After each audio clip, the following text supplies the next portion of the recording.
All right. Well, again, blessing to see you, brothers. Thank you for taking the time tonight to gather. We're going to keep forging ahead on our study of diagramming and poetry. And today I wanted to do go through an example with you guys, Psalm 99, and just kind of work our way through that and diagramming it, applying what we've been reviewing the last several sessions in preparation for that. We did Psalm 128 last session, I believe. So I wanted to do one more psalm, and then we'll continue in the process. So right now, I just wanted to focus on diagramming one more time, doing one more example, and then we'll move from there to the other steps to remind ourselves of our how to study poetry. Um, Again, this was the process that we've been reviewing for diagramming. Remember, the diagram allows us to see the structure of the poem, be able to see what the author is emphasizing, what is the main idea, and then the supporting ideas, because that's what a diagram shows us as we understand it. What's the main point in the paragraph, and then what are the other supporting thoughts connected to that? And those supporting ideas are given to us in other phrases and clauses. So the first thing we want to do is identify the first independent clause in the stanza. That's the first main sentence, usually near the beginning, uh, very often the case in poetry. It's at the beginning. And then we want to identify the remaining phrases and clauses in that stanza by finding the connector words. That's been our focus the last several sessions, identifying those connector words. Those are key because they introduce the phrases and clauses. And then how does each phrase and clause work in the stanza? What's it doing? Is it a main idea? Is it a supporting idea? Is it a supporting idea that supports another supporting idea? So that's we work our way through. And then the diagram is the last step, and that's just representing or placing under the modified word, placing the phrase or clause under the word that it modifies. And that gives us the structure, the picture, the visual structure of the poem. So, as I said, what I'd like to do is have us diagram Psalm 99. And to do that, let's first read it. We've looked at this poem a little bit in previous sessions, but let's go ahead and read the poem, and then we will uh, do the diagramming steps for it. Okay. So I'm going to ask Brother Chunsi, if you could read, say, verses 1 through 5, and then if Brother Daniel, if you could read verses 6 through 9 for this poem. Okay. Okay. The Lord reigns, let the people tremble. He is enthroned above the cherubim, let the earth shake. The Lord is great in Zion, and he is exalted above all the peoples. Let them praise your great and awesome name. Holy is he. The strength of the king loves justice. You have established equity. You have executed justice and righteousness in Jacob. Exalt the Lord our God and worship at his footstool. Holy is he. Moses and Aaron were among his priests, and Samuel was among those who called on his name. They called upon the Lord, and he answered them. He spoke to them in the pillar of cloud. They kept his testimonies and the statute that he gave them. O Lord, our God, you answered them. You were a forgiving God to them, and yet an avenger of their evil deeds. Exalt the Lord our God, and worship at his holy hill, for holy is the Lord our God. All right. Thank you. So with this psalm here, I'm going to change the view a little bit. Um, so we've got The theme, as we noticed before, looked at before, was exalt and worship God because he's holy. And we see in the refrain, holy is he, verse 3. Verse 5, holy is he. Verse 9, holy is the Lord our God. And then also, too, within that refrain, verses 5 and 9 repeat the call to exalt and worship. Exalt and worship. And then in verse 3, praise. All right. And so we can see clearly, I think the theme is the focus is to exalt and worship God, and because he is holy, for he is holy. And we notice the three stanzas, the first one being verses 1 to 3. Worship him for his greatness. That's the theme here. He reigns. He is great. He's enthroned above. He's exalted. So all of these focus on the greatness of God. And so our response needs to be in praise. Well, notice again, great and awesome name. Holy is he. And then verses 4 to 6, the attention turns towards exalt and worship for his holiness in justice. Notice the king loves justice, equity. You've executed justice and righteousness. And then again, the call to exalt and worship based on that. And then the last stanza is focused more on God's mercy, his response. Notice it says, they, Moses, Aaron, and Samuel, called upon the Lord, and he answered them. And then verse 8, O Lord our God, you answered them.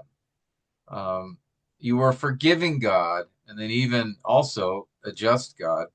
But the focus here seems to be on the mercy of,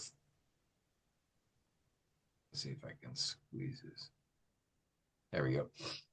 The mercy of God. Again, his holiness, exalt and worship for he's holy. But the theme of this stanza is on God's nearness, his mercy. And so there's each stanza gives attention to exalt and worship God. That's the call.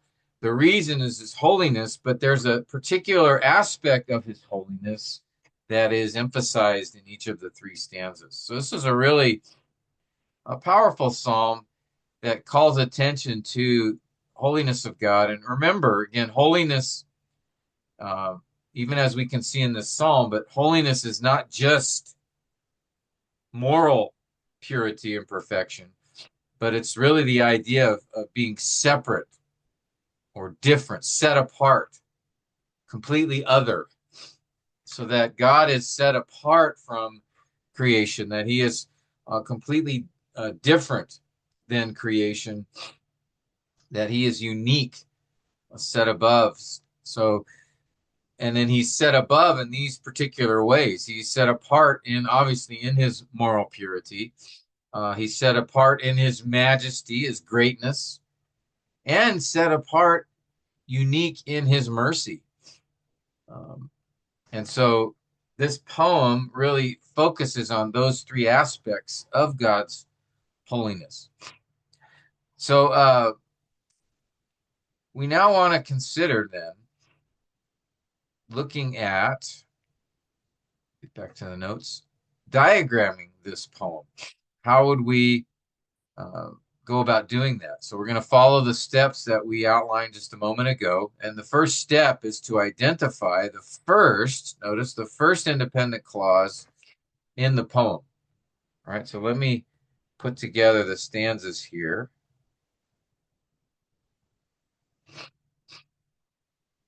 And we'll do that. Hop over to this.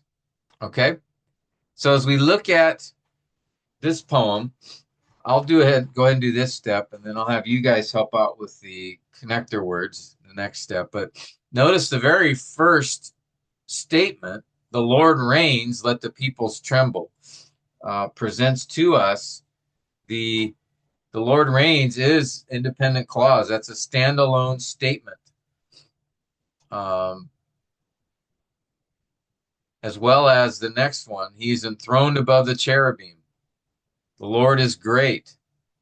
These are all independent clauses, and he is exalted. So in this stanza, we can see that is the independent clause. In the next stanza, the strength of the king loves justice. You have established equity. So again, notice we have several. You have executed justice and righteousness. So all these are independent statements. And this is typical in poetry. There's often these short, direct statements. Many times there'll be in a list, and we can see here that is the case. The first independent clause in stanza 6, Moses and Aaron were among his priests. Samuel was among those who called on his name. So each of the stanzas begins with more than one independent clause, independent statement. Now, they're, of course, linked together thematically in a particular way, but as far as grammatically, they're a standalone statement. Remember, a clause is a subject and a verb. An independent clause is a subject and verb that stands alone in the sentence, that makes a complete thought. All right. So, with that understood, what we want to do is identify the other phrases and clauses that are supporting these statements, all right, from the rest of the stanza. So to do that, we want to remember our connector words, okay? And what I'm going to do is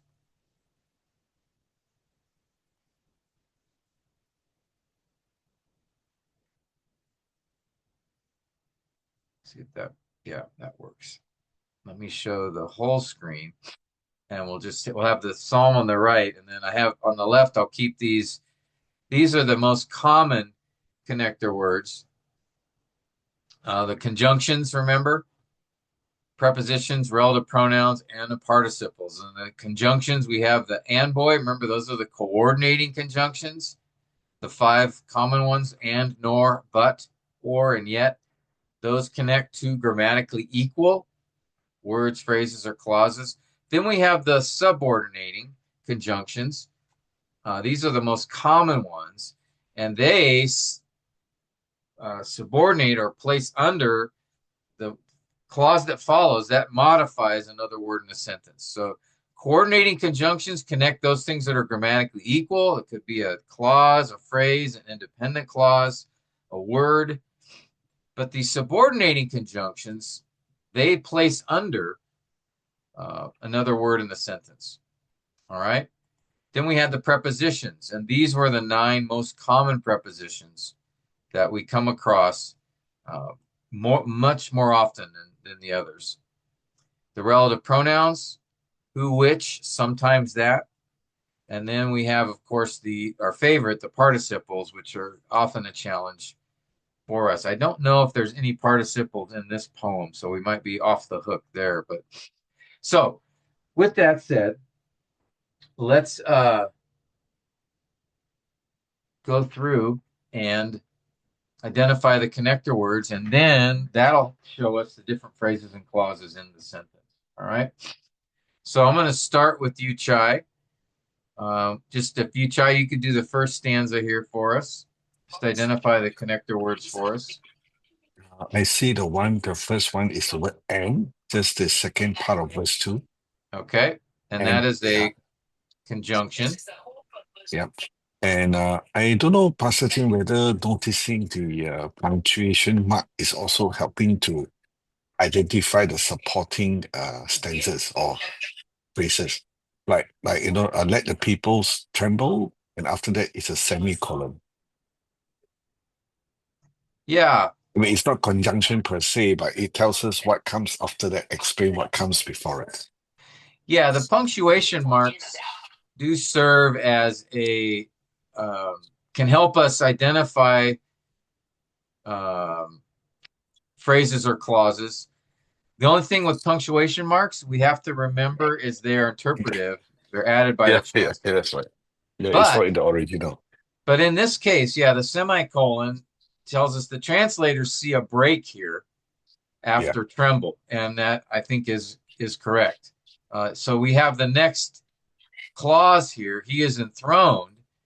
There's no connector word that introduces it, but this semicolon is kind of a clue for us that translators do see a next a separate clause coming. And so, yeah, the punctuation, here's a comma, exclamation point, comma. Yeah, these serve as helpful guides for us as well. That's right. You can use those.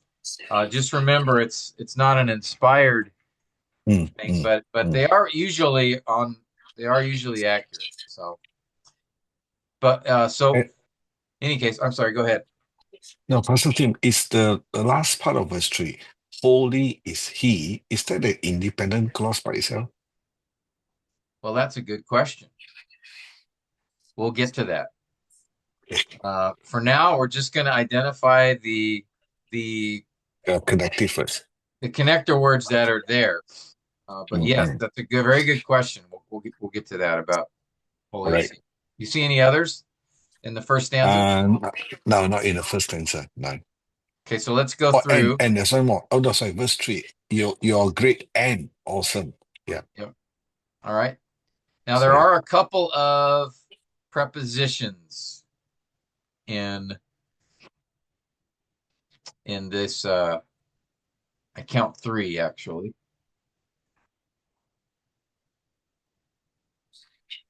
If you can see them there. Above. Okay, yes, above. But it's italic, so it's probably supplied, right? Yes, it is. But we're just diagramming the English text right now. So Okay. we're just taking the translation as it is. But yes, you're correct. Above is supplied by the translator. Because then, notice the italics. Yeah. And then the in Zion, verse 2. Good. And then above again, part of verse second part, above all the people. Yes. Yep. Okay, good. I think you captured it. Maybe what we'll do is let's do this a stanza at a time. I think that would be easier. So let me take this and just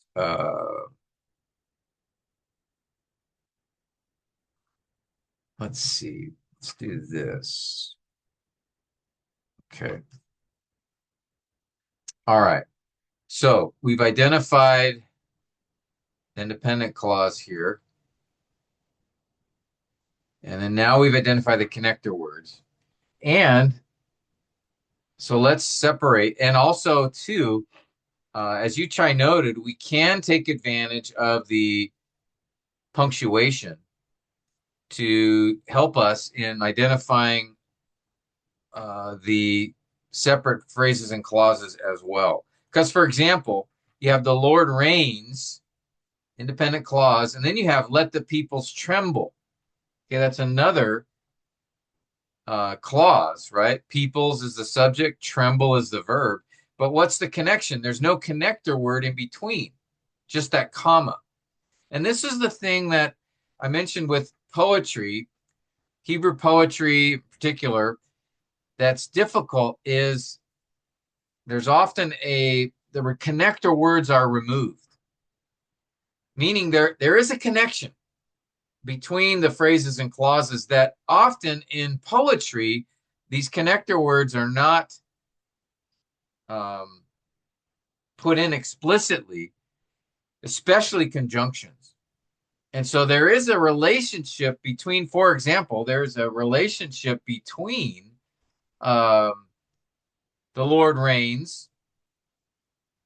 Let me get back to there's a relationship between the Lord reigns and let the peoples tremble, right? The second statement, let the peoples tremble, is connected to the first in some way. So here's the thing, when you're doing poetry, you really, and this is why we do parallelism before this, examining the relationship within the verse and between the lines of the verse, because we have to think about a little bit, okay, there's no connector word here between those two statements, these two clauses, but what is the relationship of this second clause to the first? Is it a new thought? Or is there some connection between them that we just don't have the connector word to tell us? So I'm gonna come back to this, but I'm just planting the thought right now so you can be thinking about that. So what we want to do is we're going to separate each of the phrases and clauses by the connector words, and we'll also take advantage of the punctuation. So we have the Lord reigns, and then the comma, let the peoples tremble. We have he is enthroned above the cherubim, and then we have another comma, let the earth shake. So that's another clause. The Lord is great in Zion, and he is exalted above all the peoples. Let them praise your great and awesome name. And then we have the semicolon, holy is he. Okay? So these are the phrases and clauses in the first stanza. Now, and then we can identify, maybe we'll do that. I'll ask Brother Daniel. For this step, Daniel, if you could just identify whether it's a phrase or a clause, all right, each of these lines. And again, remember, a clause contains subject and a verb, and then a phrase does not have both a subject and a verb.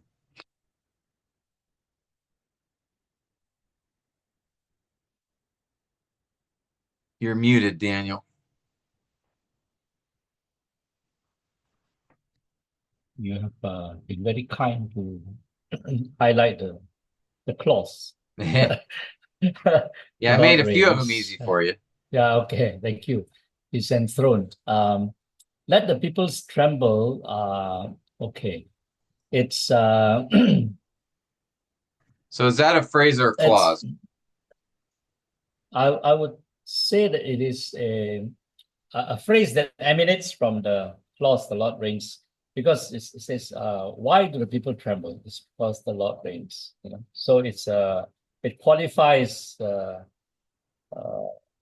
How does it qualify? It tells you why the people tremble. It's because the Lord reigns. So Yeah.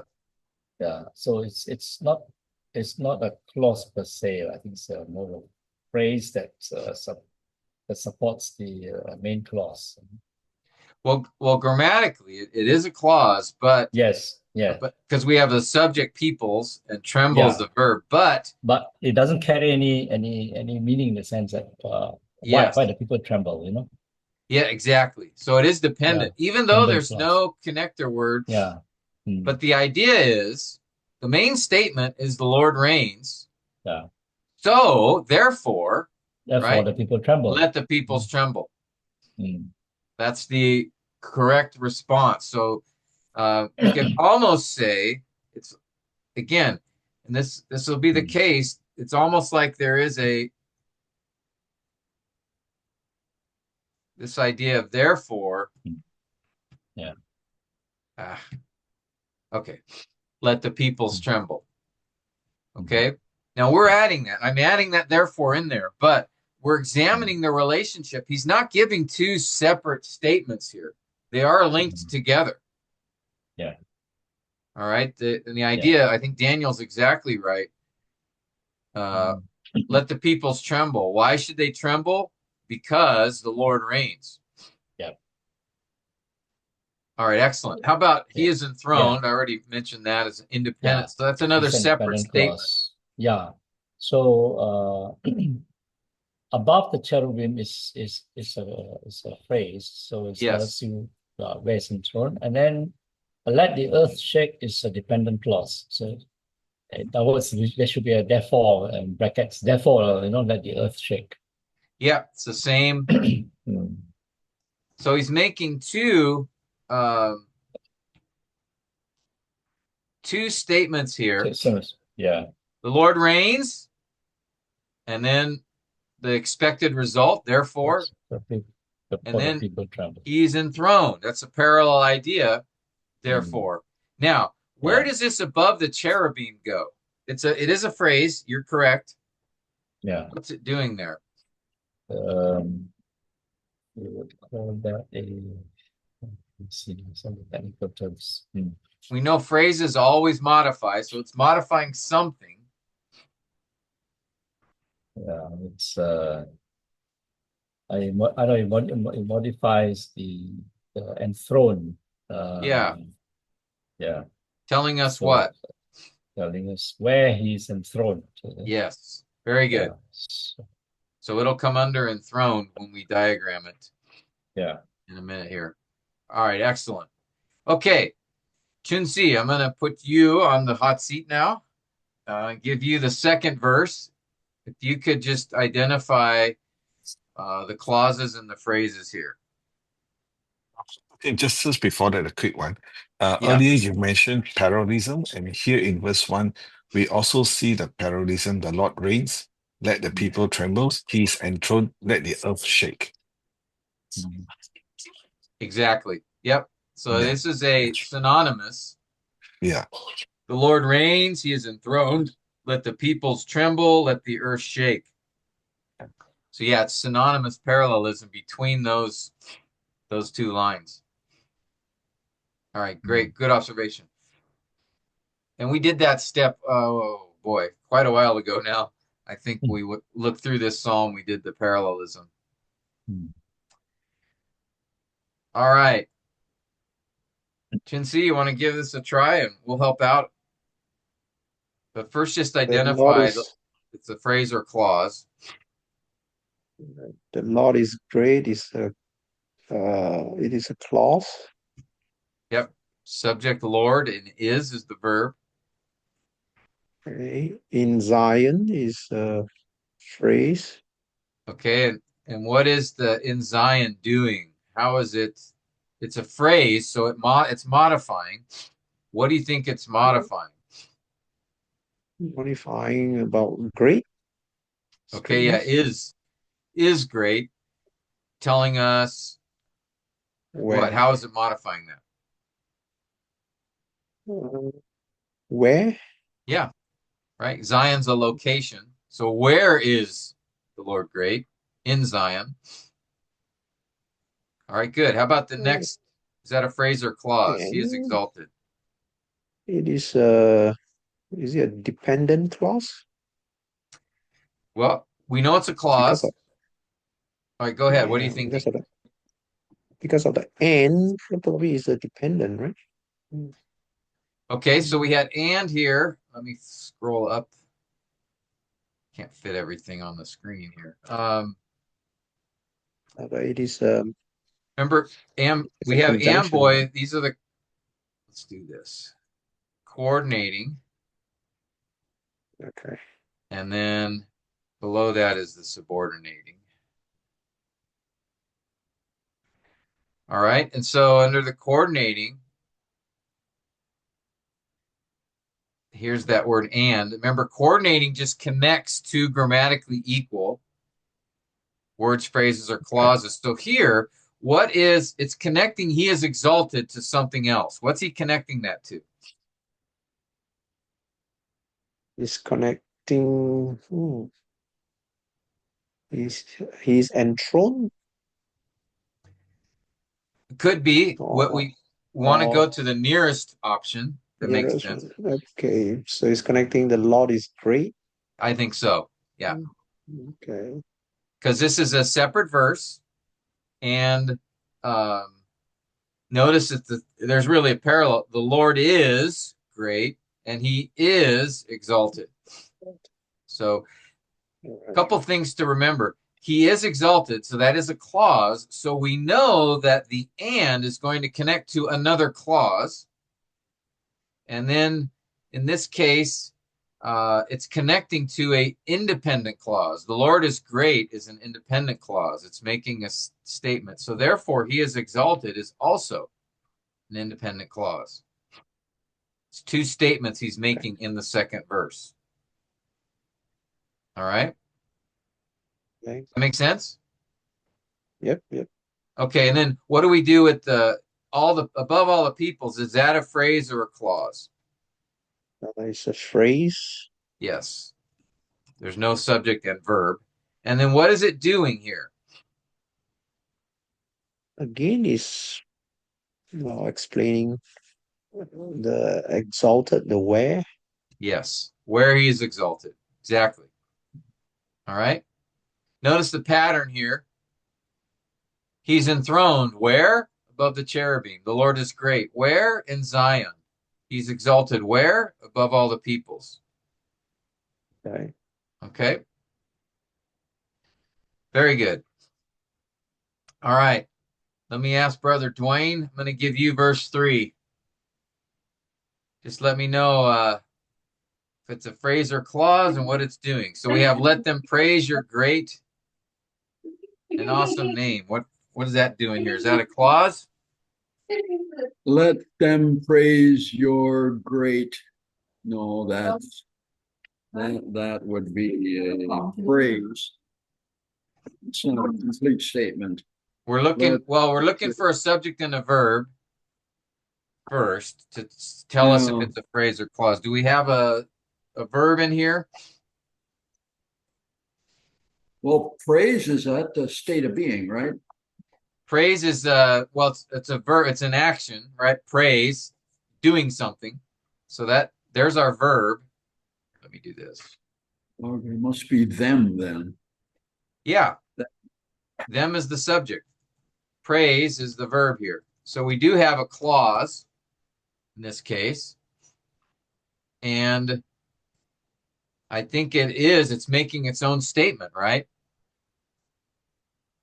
Yeah, it's potentially. It's got an and, so it's linking something that's the same.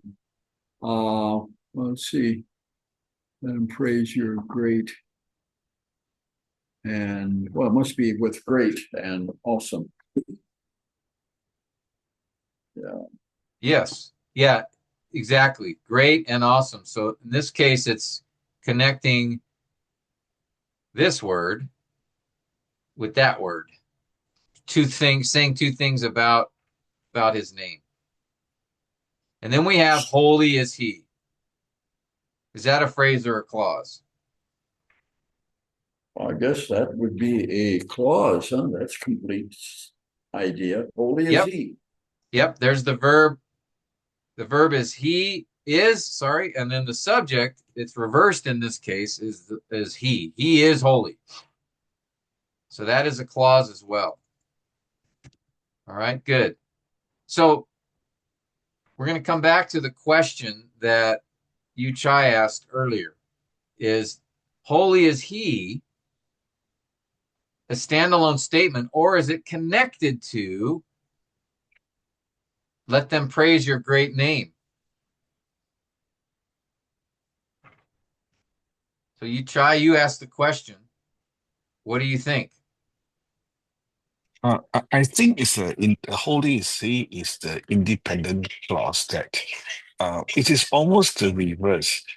Instead of thinking that let them praise your name and let them praise your great and holy name, and because the other way around. It's because he is holy, holy is he, that let the people praise your great and awesome name. So I'm thinking that the holy is his independent clause. The let them praise your great and awesome name is a dependent clause. I may be wrong. yeah, I would flip that actually. The call to praise is based upon the reason is he is holy. Yeah. So I would put like the idea of for. Yeah. Or because. You even put because here. Mm. Why do we praise? Now, there's a strong reason for this, and the clue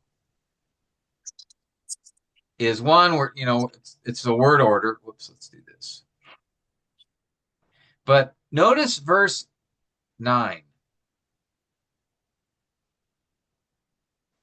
Exalt and worship, and then notice there it does have. Yeah.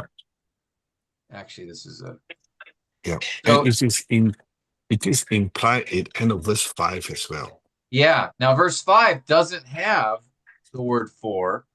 Yeah. But again, I think the idea is there. Mm-hmm.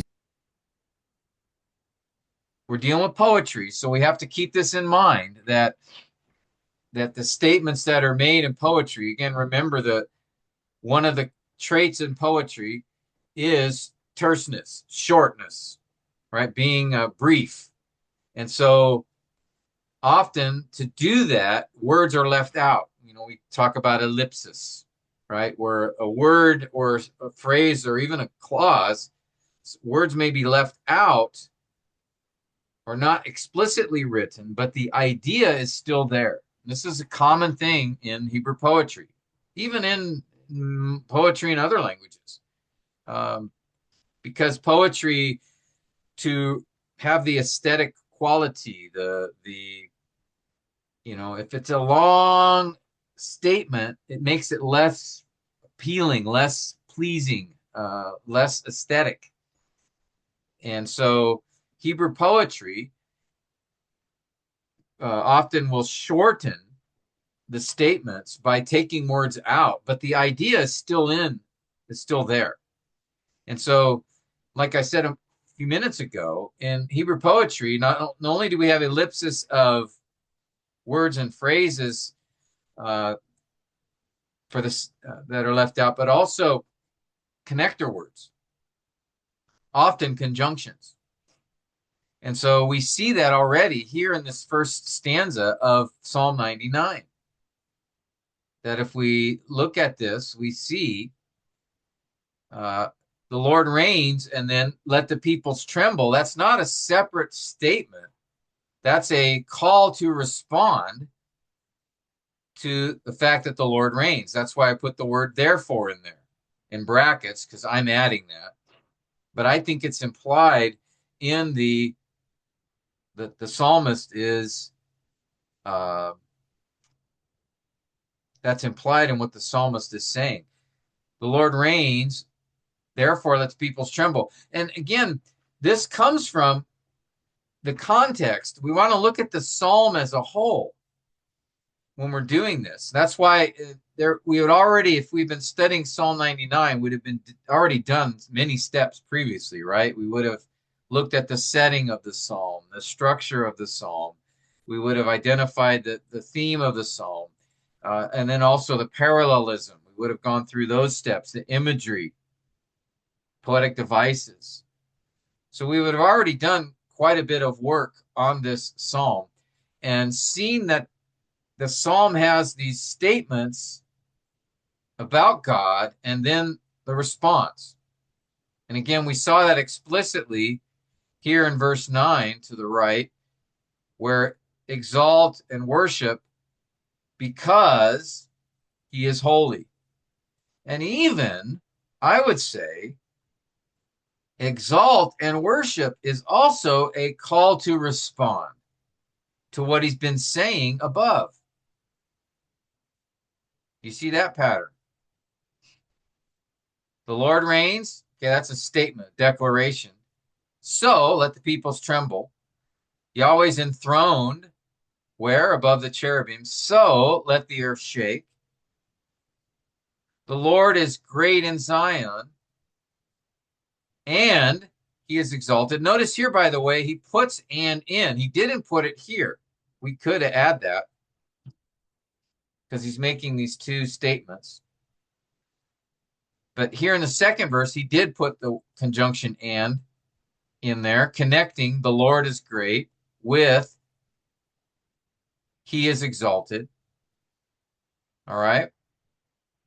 So, and then where? Above all the peoples. Then he has let them praise your great and awesome name. So I think that is connected to what he's been saying. Based on these four statements of the Lord's greatness, his majesty, therefore, in response to that,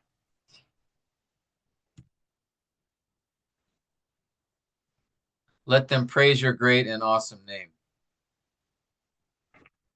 For holy is he. Okay? Now, these are interpretive. All right? We don't have the conjunctions explicitly written there. They're not in the original text.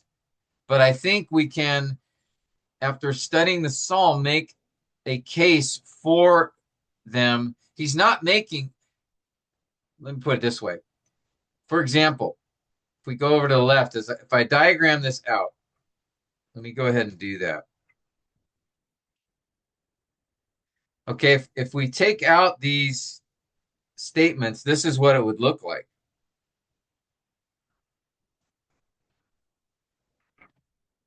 Or here, let's do it. Let's do it this way.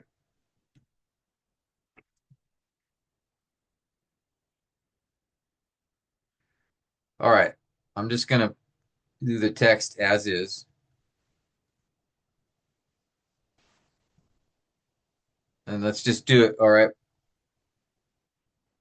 Okay. So I just took out those presumed words there to say. Now, if we just said, okay, these are all, so Lord reigns, clause, independent clause. Let the peoples tremble. Oh, that's a clause. It looks independent because there's no connector word. He's enthroned. Where? Above the cherubim. He is enthroned is another clause. Let the earth shake. So notice we'd have these 4 just separate statements. But again, let the peoples tremble is really linked to, as we've been talking about, the statement, the Lord reigns. Because otherwise, notice what would happen here. We have the Lord is great. Where? In Zion. And he is exalted above all the peoples. Let them praise your great. This is what this would look like. And awesome. Here's how I would do this.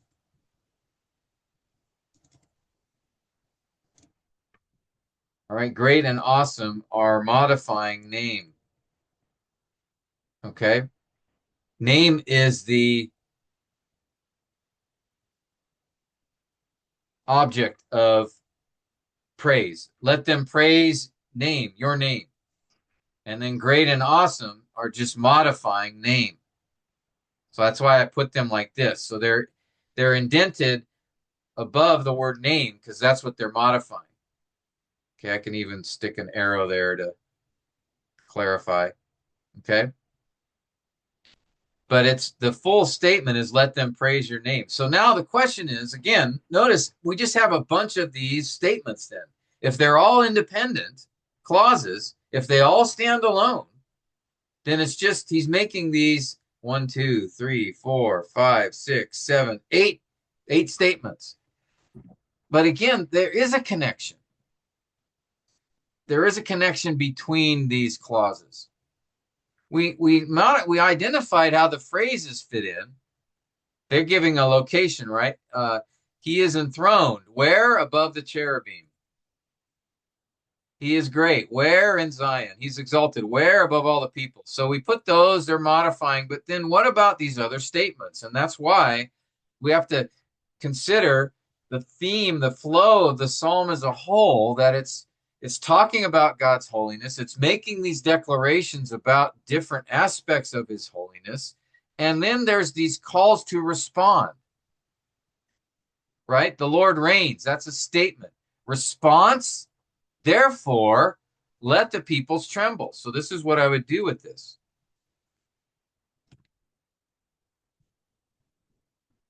It's the expected response.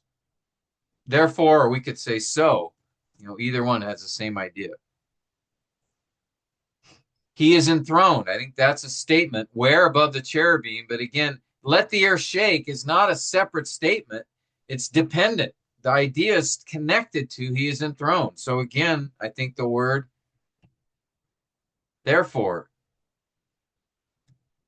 or so, in response to the fact that God is enthroned, therefore let the earth shake.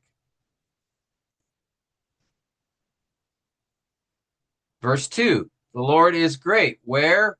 In Zion.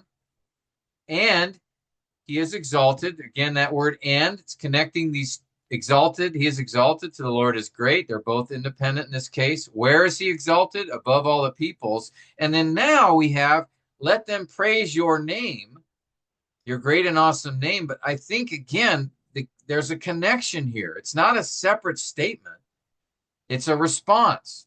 really, I believe, to all four of these declarations. The Lord reigns. He is enthroned. He is great. He is exalted. So, therefore, in response to, let them praise your great and awesome name. All right. You guys following me? What do you think? Does that make sense? So I would do this with the therefore, let them praise your great. Gotta line these up so it looks right. Let them praise your name. What kind of name? Which name? Your great and awesome name. And then let them praise reason for or because he is holy. And again, this last one, whoops. So it should be under praise because it's telling the reason to praise because he is holy. Okay, this is how I would break this out. Mm. All right, this is so here, compare these two. Let me do this. Oops. Let me go back to our original. If I didn't recognize those,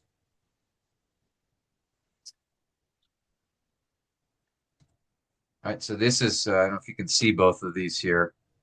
I'm comparing, if I just take if I don't consider the possibility of these connections, if I just say, no, these are independent clauses, they're all just statements, then notice I've got here, 4, 5, 6, 7, just 8 statements.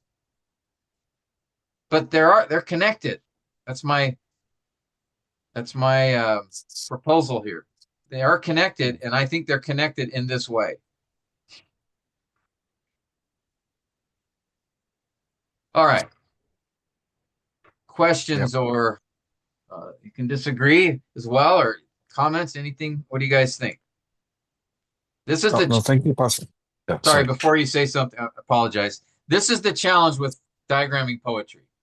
It's in epistles, we have it all the conjunctions are almost always there. So we have all the connections. There's no, it's pretty straightforward. In poetry, this is the challenge. We don't have those obvious explicit connections. We have to be thinking about the relationships. I'm sorry, you Chai. Go ahead. No, sorry. Pastor Tim, thank you for this. I think it's an excellent example of Psalm 99 because, as you said earlier, often in the poetry, or even in reading, epistles and so on, often the main idea is usually in front, on maybe the first sentence or the first phrase. But it's an excellent example because it's just prior to the class started tonight, 20 minutes before, Daniel and myself were talking about the Sunday sermon. And one of the things that we discussed was how to make the main truth in the case of a sermon. In here, if we do not sort of add it in, or what is reasonable connecting word like therefore and so on in the brackets that you put in, if you don't do that, anybody will look at the first 3 verses and say, hey, there are 6, 7 statements here. And the person will get a bit muddled up as to what is the main idea in the first stanza. And the way you have done it, the main idea, instead of the first phrase or the first clause, which is the Lord reigns, the main idea is in fact the last clause in this stanza, holy is he.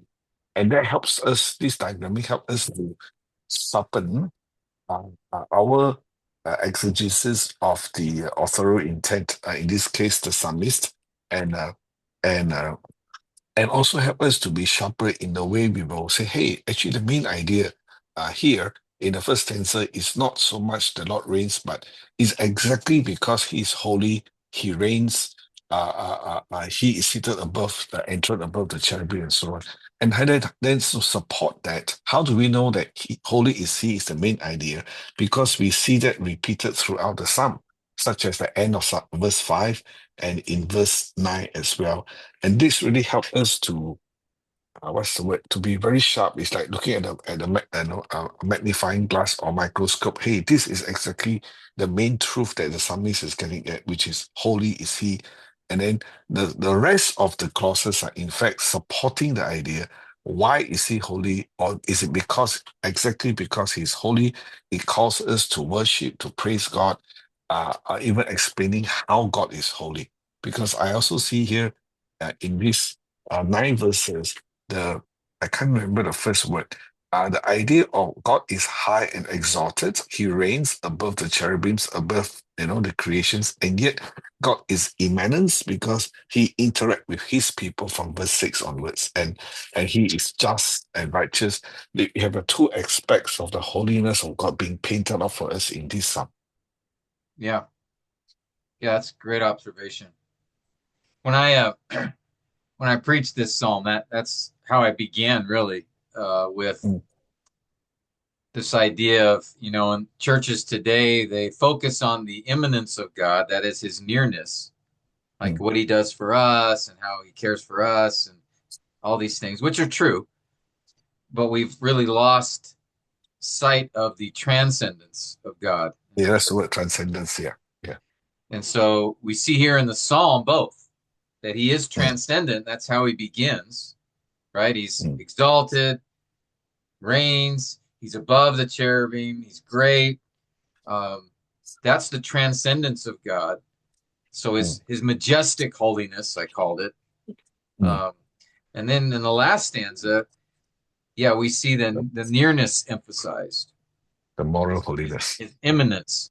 The second Yeah. stanza, I think we see his moral holiness. That's his Mm. justice, equity, Mm. righteousness. I think there it's exalt God for his moral holiness. So first stanza is majestic holiness. Second one is moral. And then the Mm. third one is, yeah, that immanence, that nearness. So I called it, his merciful holiness. Mm. Um, Mm. now it's not just mercy there, but I think that's kind of the idea of him, his nearness. And so, Mm. yeah, the repetition, holy is he, but then seeing the connection that holy is he is the basis for our praise, the basis for exalt and worship. And then, so understanding at the diagram kind of helps us see, okay, within that stanza, how do these things relate? It's not just a list of 8 statements in the first stanza. They are connected. They're Mm. related. By the way, if you'll remember, a long time ago when we looked at the background, the setting of this psalm, we identified was it First Chronicles 16, I think, when David brought the ark Yeah. into the tabernacle in Jerusalem. Um, and there's this big celebration. And then I think it's First Chronicles 16. He he writes a song for the Levites to lead. I think Asaph even commissioned Asaph to lead the people in singing this song. And the song contains a number of statements that we find in Psalm 96 through 99. And so I think the background of this psalm is Mm. when they brought the ark to the tabernacle. And that's why I think we see in this psalm, if you notice, the cherubim. Why is Yep. that mentioned here? Well, we know, remember that Uh, the cherubim are, I can't highlight it here. What's going on?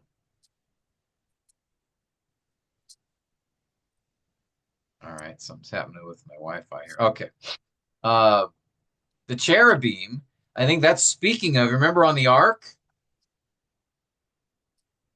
on top of the ark were the cherubim, right? The mercy seat, and then there the cherubim, their wings were pointed toward the mercy seat. I think this is a picture of description of the ark. The Lord is great. Where? In Zion. That's he's speaking specifically. Can mean Jerusalem, but also the temple. Because notice in verse 9, his holy hill. Yeah. Worship at his holy hill. So this is speaking of a call to worship at the Temple Mount. And I think drawing specific attention to the ark. Because also his footstool. Footstool can mean the earth. But also there's a few statements in First Chronicles, I think 26, if I remember right. Footstool is a description. The ark is described as his footstool. So I think the idea here is the background of the psalm is the bringing of the ark into the tabernacle. That's the picture being presented here. And the emphasis is on God's holiness, that this background of this psalm is one of exalting God for who he is. And in this case, the focus is the holiness in his majesty, his greatness, in his moral equity, justice, and in his nearness, his mercy, his nearness to us. But in each case, so each stanza focuses on a separate theme, but all of them end at the same place. Respond in praise and worship because he's holy. Exalt in worship because he's holy. Exalt in worship because, and here in verse 9, it tells us explicitly, it puts the word for in there to show us. I think that same idea, for, is in both of these other stanzas. He just didn't put it there because, again, this is an attribute, a characteristic of poetry. So we really have to be more attentive in examining poetry because of these ellipses, where we will see them sometimes when we look at parallelism. Let me see if there's any.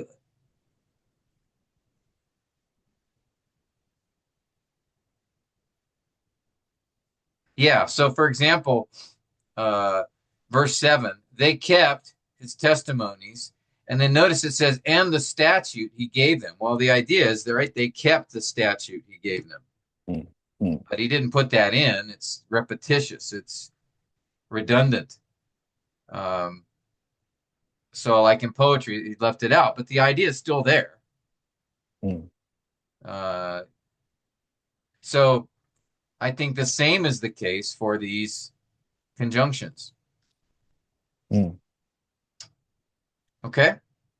So this is why we really, when we're studying poetry, we do the steps before because we want to be familiar with this poem.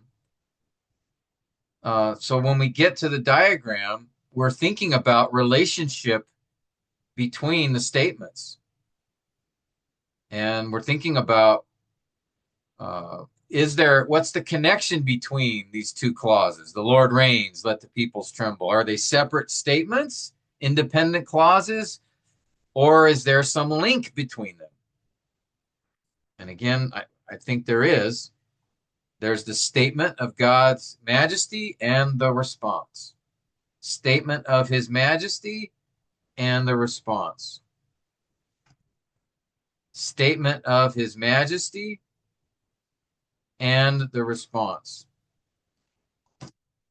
Oops, not sop. So. And then the basis for all of this, for he is holy. All right. Questions? Other comments?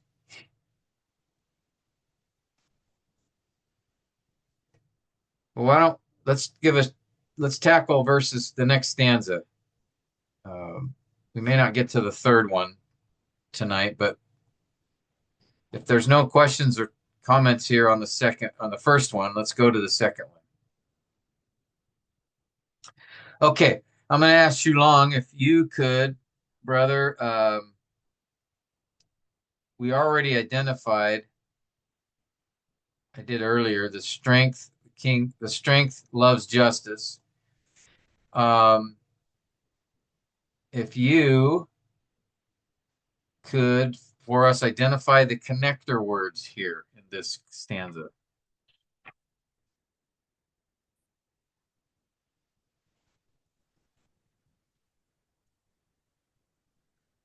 The connected word, right?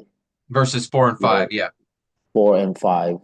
Okay, the preposition, the strength of the king, of. Yes, good. So you have established equity. You have executed justice and conjunction. Good. Righteousness in preposition.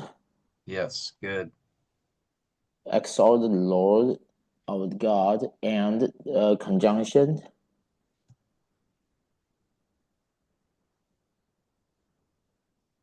Worship at preposition. His footstool. Holy is he. That's Good. all. Yep. All right, I think you caught them all. Very good. All right, so let's do this now.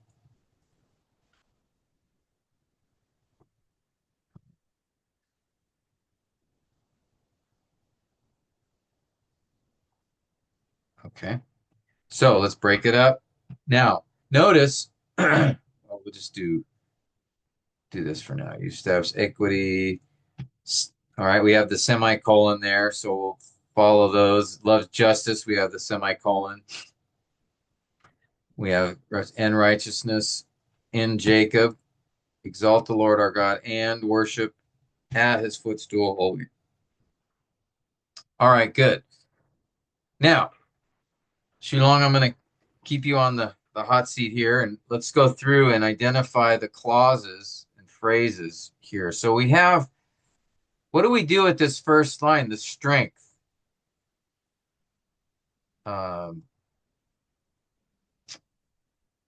What's going on here?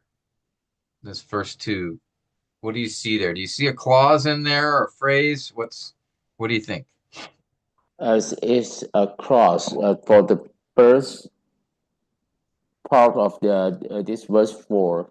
The strength of the king loves justice is a cross. But it has a phrase before that. The strength of the king is Yeah. phrase. Yeah, so we have strength as the subject, and then we have loves is my verb, right? Yup.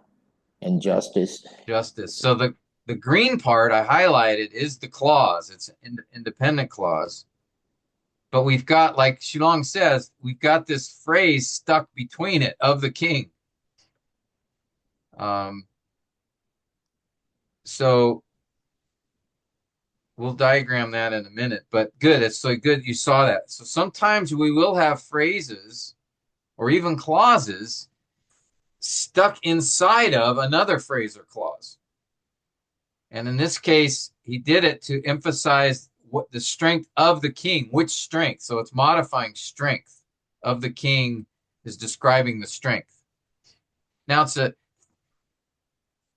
odd statement. Why doesn't he just say God loves justice or the king loves justice? But he says the strength of the king. So that's something you'd have to think about theologically. You know, what is the author saying here? Author probably David saying here.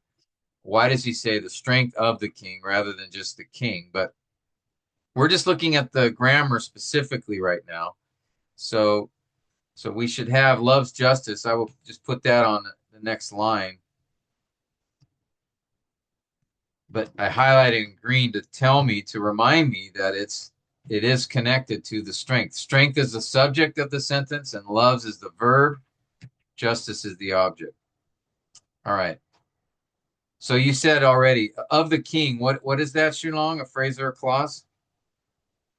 There's a phrase of the king.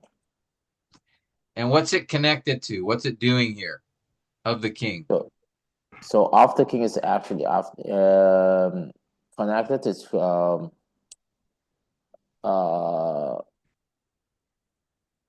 who modifies modify the strings.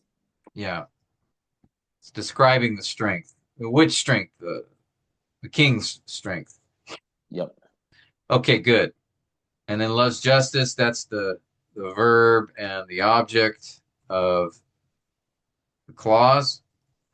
Now, you've established equity. Is that a phrase or a clause? Is a cross. Yeah. Probably, I think, independent. Uh,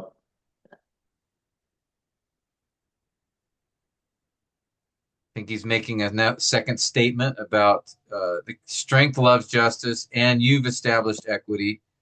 Think's the idea. That's my opinion. okay. What So about, you have, yeah, that one. yeah, that one is also the cross. If maybe the independence also. I think so.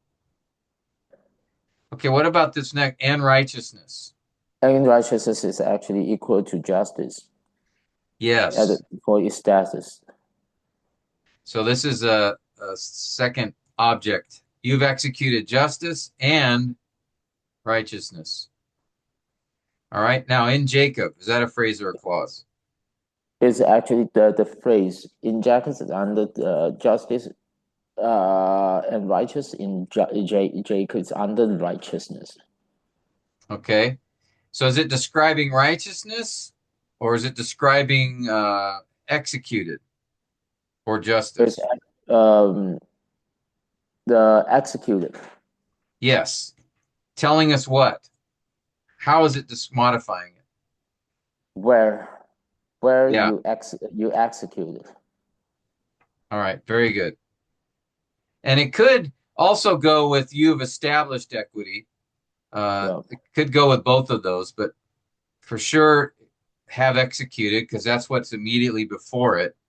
But it may also modify established, where you established equity and executed justice. All right, very good. Oops, where? Okay. And then we have exalt. Exalt the Lord our God is cross. Yes.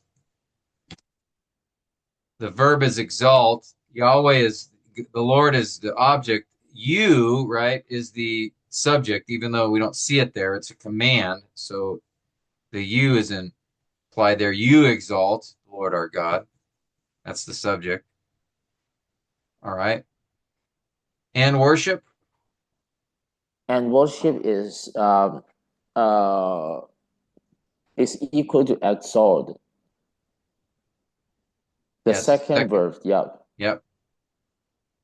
Yeah, we can even do that. Equal. Yeah, equal. Oh. Okay, good. At his footstool. Is that a phrase or a clause? It's actually phrase under the verb exalt and worship. Yes.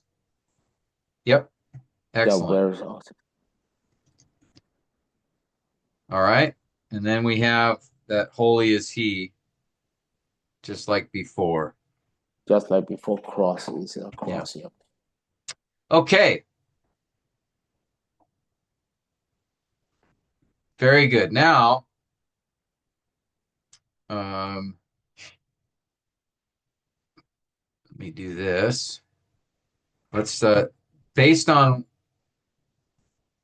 what Shilong just came up with, let's diagram this guy. And then we'll talk about some of the features and then we'll be done for this evening. Okay, so as Shilong mentioned, as we discussed, so the strength of the king, the strength loves justice. That's my clause. But we've got this of the king in betweens, and as Shilong said, it modifies strength. It's describing, what kind or whose strength. All right, and loves justice is just the completion of the clause. So I'm going to draw a line here to show that the strength subject loves justice. Which strength? Of the king. All right. So you could, if you wanted, some people do this, is they put the whole clause on the same line. The strength, love, justice, because that's the whole clause. That's the subject and verb and object together. But I like to keep the same word order of the passage. So I like to just do it this way. But you don't have to. You could move that phrase around. But I like to keep the same word order for a couple reasons. One, sometimes I accidentally leave out a word. I might say, okay, I'm going to move loves justice. So I delete it and then I forget to move it. Or sometimes I'll just leave a word out. So I don't like to do that. I just keep the text there. And then the second one is I want to follow the author's order of words here because he may have done this for some explicit reason. So if I change the word order, I can be altering something the author may want us to see. So I'll just leave it the word order the same and then just use the line here to show me that this is the same line.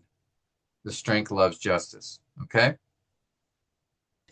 Then I believe you have established equity, you have executed justice, that both of those are independent clauses. That he's giving further statement about God's justice. Just like up here, he had these, the Lord reigns, he is enthroned, the Lord is great. He had these statements about God's greatness, and they were all independent clauses, but they're all linked together. We could put and between them.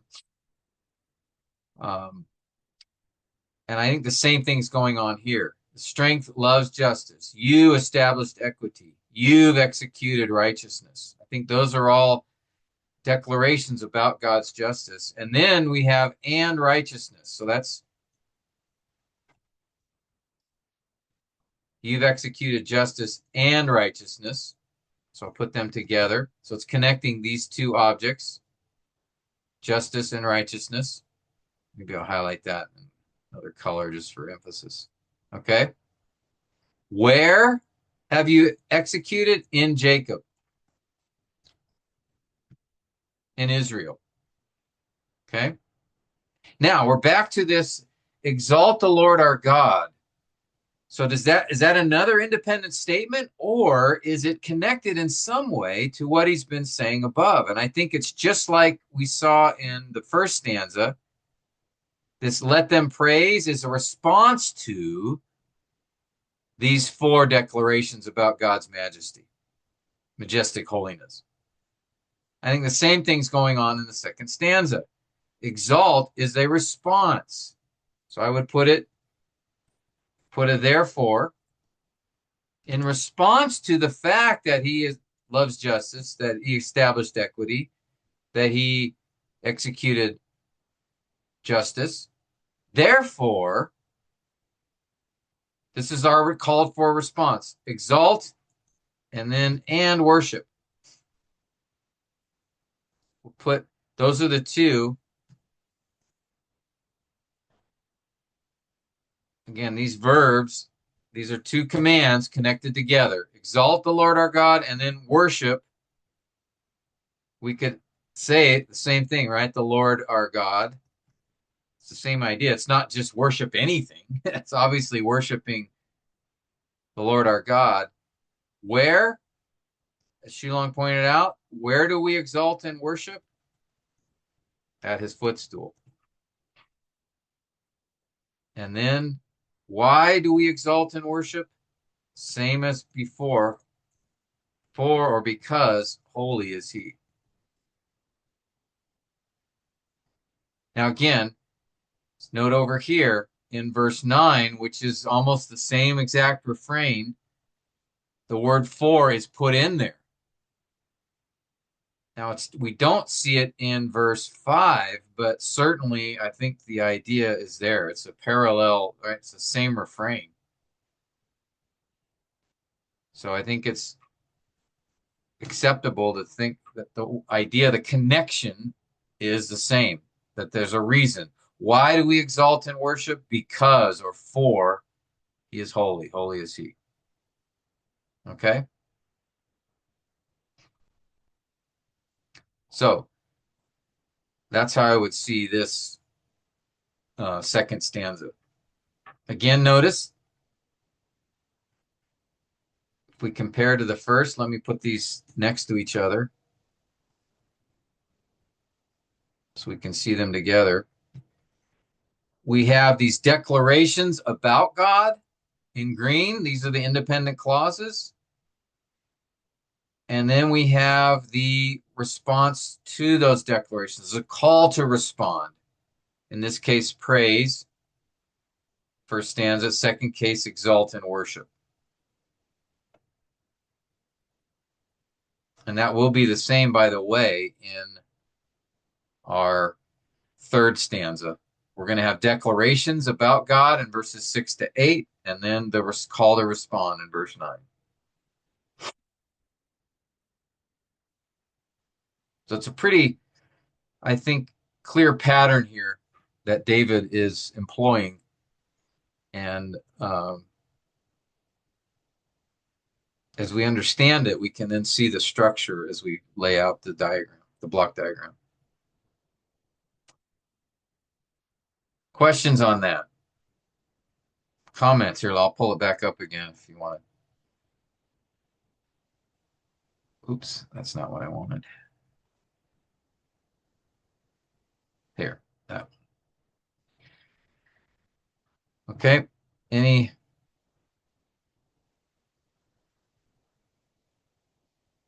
guys have any questions or comments, thoughts? Make sense? Yeah, I think it's very helpful, Pastor Tim, that by looking at the first two stanza, and as you alluded, you see the third stanza as well. We could see a certain pattern or the structure that David, or if it's David, wrote the Psalms, where he has the declaration and therefore the call to worship or the call, the exaltation or to declare that the Lord is holy. You kind of see this structure, declaration. I don't know what's the next thing, the appeal or the exaltation for the first stanza and in the second stanza. And it makes it, I think that's one beautiful thing about block diagramming, because we can see the visual pattern and it makes it easier for the strategical work later on. Yes, definitely. Yeah. So I think we can see even like, Mm. for example, if we preach this psalm, Mm. there's three points, right? There's three stanzas. Mm. The emphasis, the focus of each point is God's holiness, but Mm. it's the call to respond in praise and worship because of his holiness. And then each of the stanzas emphasize a different Mm. aspect Mm. of his holiness, Mm. describing certain things about God. And yeah, so I think we have three clear points that that the psalmist is making. We're just reflecting, Mm. and Mm. all of them lead to the same place. So we have the majesty of God, the justice of God, the nearness of God, Mercies. Yeah. right? And the there each time there's a call to respond, based on the fact that he is majestic. Mm. Let them praise because holy is he. So it's this idea of holiness is wrapped in the whole thing, but Mm. there's a different characteristic or aspect of his holiness being focused on with each stanza. And yeah, I think the diagram calls that out. I mean, we'll see it in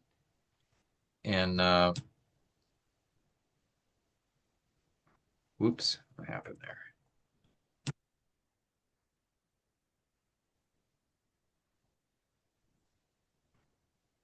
What's it doing? Oh, sorry about that. Oh no.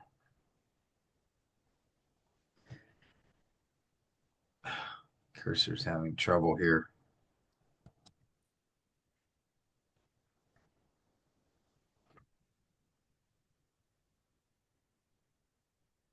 All right, there we go. All right, we'll see the same thing here, essentially. Moses and Aaron. Why is this doing this?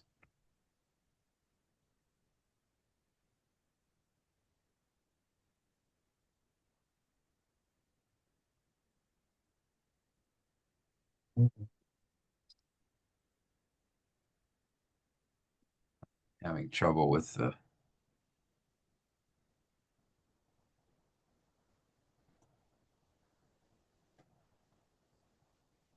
All right, let me do this. Sorry, guys, there's a glitch on my. Try it now.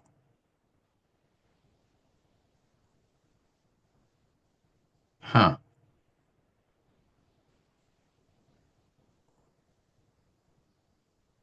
Can I do it over?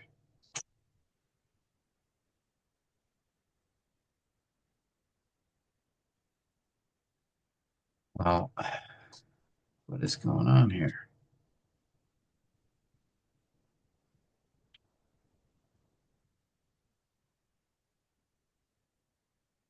I'll try it over on this side.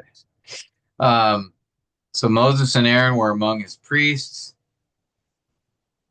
and Samuel was among those who call on his name.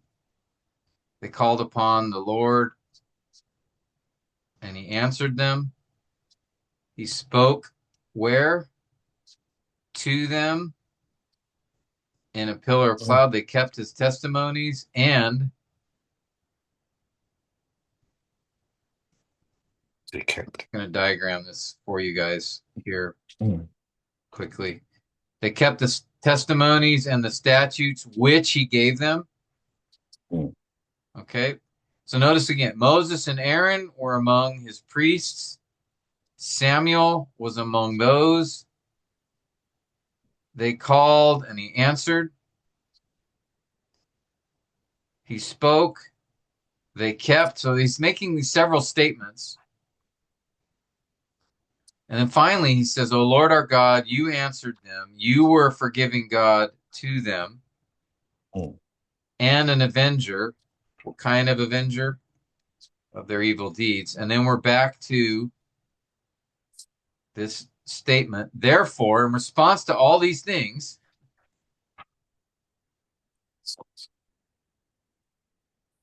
exalt the Lord our God and worship. Here he says, at his holy hill. And then now we have explicitly, for holy is the Lord our God. So again, notice we have these, this time of several more declarations about God. In this case, the focus on things that he did and being near to them. But it's the same pattern. Well, let me see if I can put this over here. It's going to give me a.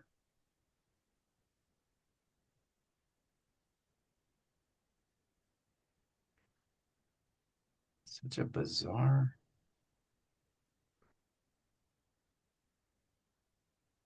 Okay. Okay. Try to put it all. I know it'll be hard to see, but at least you can see the colors. We see the same pattern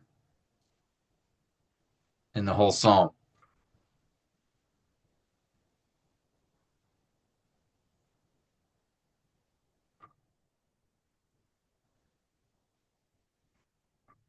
All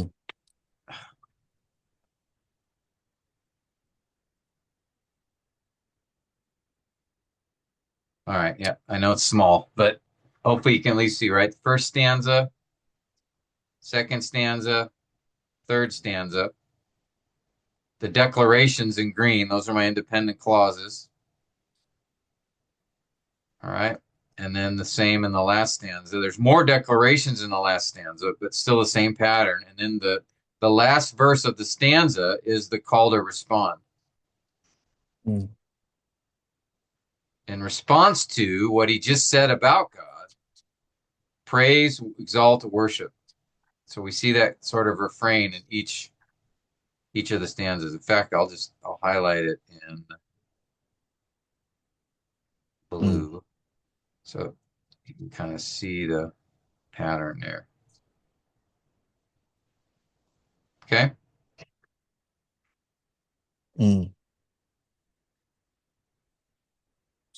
I apologize for the issues we have with the software here, but that's the idea. So you can see how it lays out. Each of these is a statement about God, and then the call to respond. Statement, call to respond. Statement, call to respond. Same response, same basis for the response, his holiness, and a specific aspect of his holiness is what's described in the first part of the stanza. Okay. All right.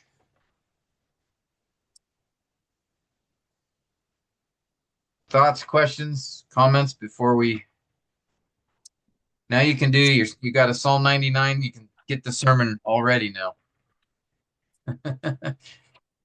We have a little more work to do, but at least you can see. Really, after the diagram, by the time you hit this step, you'll have a pretty good idea of definitely the structure of the passage, and then even I think a good idea of how you would teach it. There's more steps to do, but by this point we should be pretty familiar with the passage. And as I said, the bigger challenge with diagramming poetry is these ellipses, the words that are not there explicitly that we have to determine, try to figure out based on our understanding of the psalm, poem in this case.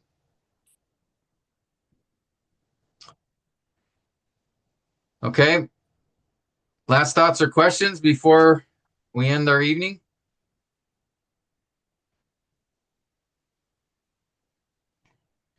Okay, well, Zhang Shen's giving me the thumbs up, so I'm going to ask him if he could close us in prayer.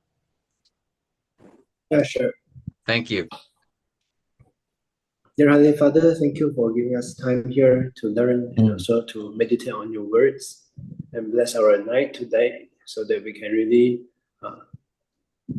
think on your word when we go to bed, and let us can whenever we read your word, we know how to analyze your word, and also to know the true message you've given us, so that we can obey you and trust you in whatever condition we are facing.